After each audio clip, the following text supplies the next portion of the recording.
Bismillahirrahmanirrahim. Alhamdulillah, wassalatu wassalamu ala rasulillah, wa ala alihi wa sahbihi wa man walah. Allahun e falenderojmë. Hadithin e sotëm e transmeton Abdullah ibn Umeri, Abdullahu i biri Umerit, radiyallahu anhuma. Abdullahu thotë, kam dëgju pejgamberin sallallahu alaihi wasallam duke thonë: kullukum ra'in wa kullukum mas'ulun an ra'iyatihi. Çdo njeri prej jush e ka një përgjegjësi dhe çdo njeri prej jush do të pyetet për përgjegjësinë e vet. Fel imamu ra'in wa huwa mas'ulun an ra'iyatihi. Udhëheqësi, prisi, sundimtari e ka përgjegjësinë e vet dhe ai ka me dhënë llogari për përgjegjësinë që e ka. War-rajulu ra'in fi ahlihi wa huwa mas'ulun an ra'iyatihi. Edhe secili burr krye familjar e ka përgjegjësinë e familjes dhe do t'jap llogari për përgjegjësinë e vet. Wal mar'atu ra'iyatun fi bayti zawjiha wa hiya mas'ulatun an ra'iyatiha. Dhe gruaja, bashkëshortja, është përgjegjëse për shtëpinë e burrit edhe ajo do të pyetet për përgjegjësinë e saj. Wal khadimu ra'in fi mali sayyidihi wa huwa mas'ulun an ra'iyatihi. Edhe shërbëtori ose punëtori ose i angazhuari me punë është përgjegjës për pasuninë e punëdhënësit të vet edhe do të pyetet për atë përgjegjësi që e ka pas. Fa kullukum ra'in wa kullukum mas'ulun an ra'iyatihi. Andaj mbajini në mend se çdo njeri prej juve e ka një përgjegjësi dhe çdo njeri do të pyetet për përgjegjësinë e vet. Kështu përfundon hadithi me këto sqarime, të cilave mbase edhe nuk ka nevojë të ushtohet shumë sqarim. Megjithatë, për përkujtim do të më ditë se besimtari megjithatë është i lidhur me përgjegjësi të ndryshme, të cilat janë të kushtëzuara me punën edhe kompetencat që eventualisht i ka. Domethënë secili e ka një pozitë në shoqëri, nivel më të ulët ose më të lartë, pak ka rëndësi, edhe ajo pozitë padyshim që tërheq pas vetes obligime dhe detyra.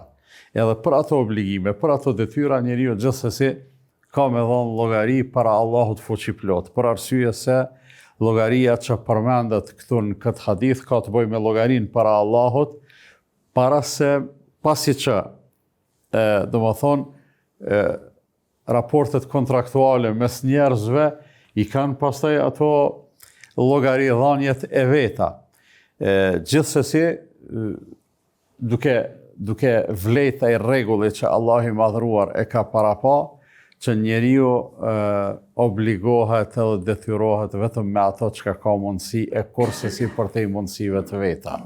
Në hadith e ka përmend pejgamberi sallallahu alaihi wasallam në radhë të parë e ka përmend udhëheqësin suprem, me thonë, të muslimanëve, që në rastin konkret është halifja. Pejgamberi sallallahu alaihi wasallam e ka quajt imam, për arsye se fjala imam do me thonë prijes, edhe është fjala do me thonë për atë i cili e ka përgjegjësinë më të madhe në shoqëri. Pozita cila do të qoftë ajo, pra është pozitë e obligimeve, jo pozitë e privilegjeve, ndërsa ajo që e bën pozitën më serioze është pikërisht fakti se secili do të pyetet para Allahut fuqiplot për punët e veta dhe detyrat e veta. Ai ka kry apo nuk i ka kry. Pastaj e përmend pejgamberi sallallahu alaihi wasallam secilin krye familjar, që në të vërtetë të kesh familje edhe të jesh përgjegjës për ta është përgjegjësi e madhe edhe është seriozitet i madh. Dhe Allah i madhruar secilin ka me e marrë në pyetje me e pyet, ai ka përmbush obligimet edhe detyrat që në të vërtetë janë dy lloje. Janë detyra dhe obligime që lidhen me mbijetesën dhe jetesën e familjes, sikurse e dim që kryefamiljare e ka obligim me siguru ushqimin, veshmbathjen, strehën, gjitha këto në bazë të mundësive, edhe është përgjegjësi e tina dhe ka me dhënë llogari, ai ka kry, ai ka menaxhu ashtu çu duhet. Na e përmenëm në zhargonin tonë fjalën idare.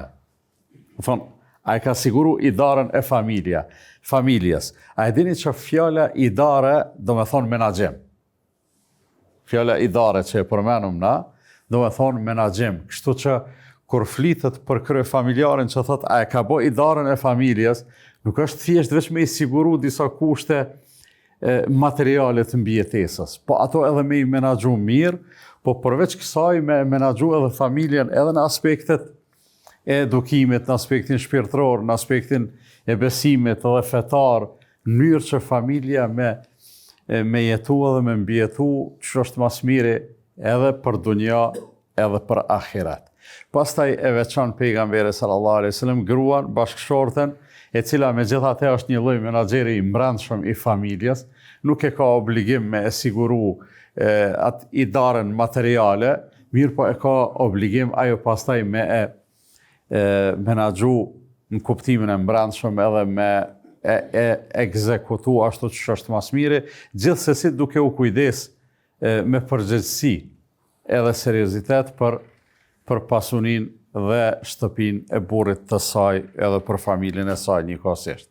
Pastaj pejgamberi sallallahu alaihi wasallam e përmend edhe shërbëtorin, se në hadith ka ardhur fjala khadim, që do të thonë shërbëtor, mirë po kjo pa pikë dyshimi në kupton secilin punëtor, secilin njeri i cili me një punëdhënës është lidh me një kontratë ose me një marrëveshje, e i cili gjithashtu është përgjegjës jo vetëm për me e kry punën e vetë, por edhe për me e rujt pasunin e punëdhënësit të vetë. Se pikërisht kështu e ka përmend pejgamberi sallallahu alaihi wasallam në hadith. Çdo gjëra kur lidhen, jo thjesht vetëm me mbikëqyrjen e afërt të dunjas, për shembull, gruaja me i dhënë llogari burrit, ose pushtetari me i dhënë llogari qytetarëve, ose punëtori me i dhënë llogari punëdhënësit. Kjo është gjëja më e vogël që mundet me ndodh dikujt. Mirë po ajo që e bën njeriu serioz edhe të përgjegjshëm është pikërisht vetdia e tij se ka me i dhënë llogari Allahut fuqiplot, e kur njeriu e ka këtë vetdije, jam shumë i bindur që punët, detyrat edhe obligimet e veta ka me i kry mas miri që është e mundun. E kjo është në pika të shkurtë sa i përket këtij hadithi. Wa sallallahu ala nabiyina Muhammad wa ala alihi wa sahbihi wa sallama tasliman kathira.